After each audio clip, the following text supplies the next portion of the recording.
Siang anak-anakku sekalian, bagaimana kabar kalian hari ini?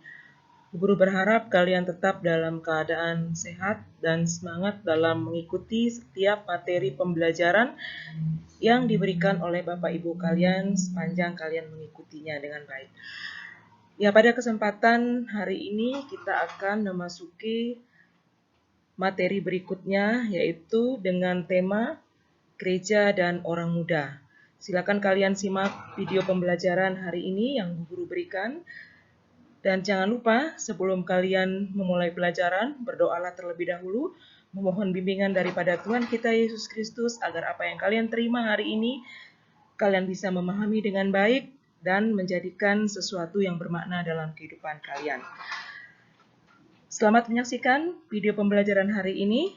Selamat siang, tetap semangat, Tuhan Yesus memberkati. Salam.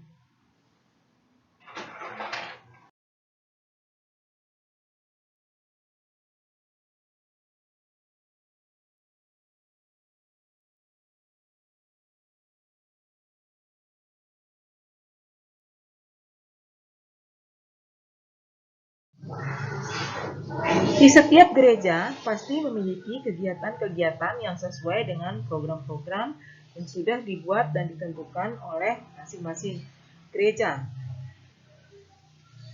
Supaya program-program tersebut bisa berjalan dengan baik, maka dibutuhkanlah orang-orang yang terlibat di dalamnya.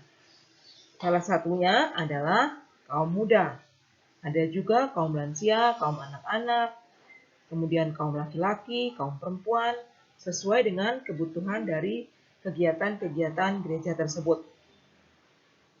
Eleanor Ward mengatakan, di masa sekarang remaja lebih suka melakukan hal-hal yang menarik daripada ke gereja, yang membahas khotbah yang tidak berkaitan dengan orang muda. Mengapa pada pendahuluan ini disinggung remaja atau orang muda? Karena kita akan membahas materi tentang gereja dan orang muda.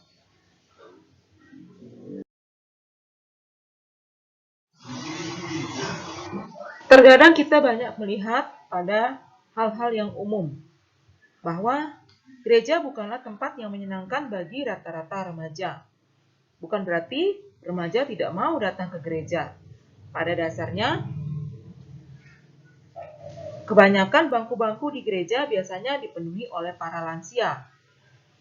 Namun, pandangan dari banyak orang kadang agama dijadikan sebagai pencipta rasa takut akan murka Allah dan takut akan hal-hal yang tidak suci, bukan berdasarkan pada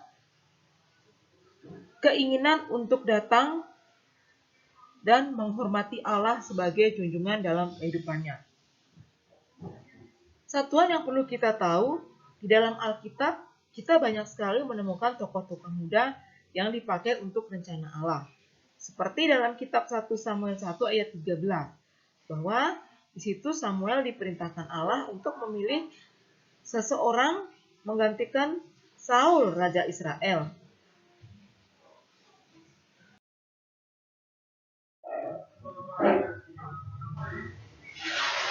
Contoh tokoh-tokoh muda yang dipanggil Allah untuk melakukan kehendak Allah adalah ketika Allah memanggil Daud. Daud adalah salah satu tokoh muda dalam Alkitab yang dipanggil dan berperan penting dalam rencana Allah. Mengapa Allah memilih Daud? Karena Daud dilukiskan sebagai anak muda yang elok, tampan, dan kemerah-merahan. Jadi cara Allah memilih jauh berbeda dengan apa yang menjadi keinginan Allah. Jadi Allah tidak memandang fisik seseorang atau bentuk tubuh seseorang, akan tetapi Allah melihat kesungguhan hati seseorang dan kesetiaan hati seseorang untuk dijadikan sebagai rencana Allah dan melakukan perintah-perintah Allah untuk pertumbuhan iman seseorang dan menjadi saksi Injilnya.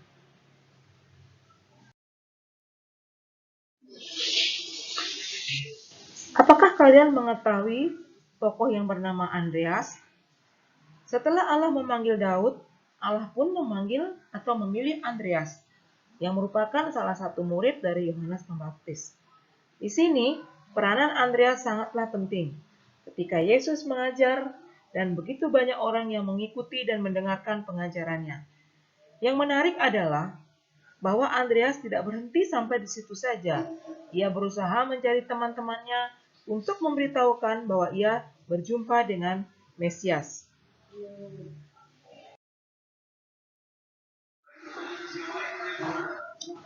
Ya, tokoh anak muda yang dipanggil dan dipilih Allah tadi adalah salah satu contoh Daud dan Andreas. Kemudian ada tokoh yang paling penting di dalam sejarah. Dia adalah Paulus, di mana Paulus bersama teman-temannya memberitakan Injil bersama dengan Lukas, Barnabas, dan Timotius di Asia Kecil. Karena pemberitaan Injil sangatlah banyak, misalnya di Filipi, Kolose, Korintus, Galatia. Jadi mereka memberitakan Injil secara bersama-sama. Dan di antara mereka ada seorang yang bernama Timotius yang termuda. Umurnya kurang lebih sekitar 20 tahun. Dan dikatakan bahwa Timotius anak rohani dari Paulus.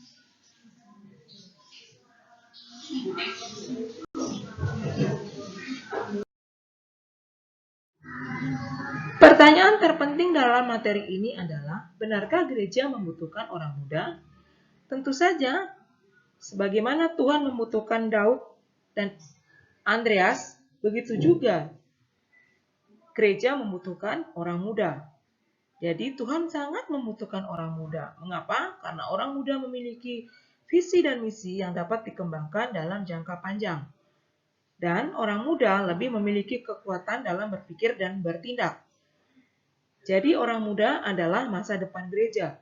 Jika tidak diperhatikan dengan baik, maka masa depan gereja tidak ada. Program-program yang menarik harus diberikan untuk pertumbuhan dan perkembangan iman mereka di dalam Kristus.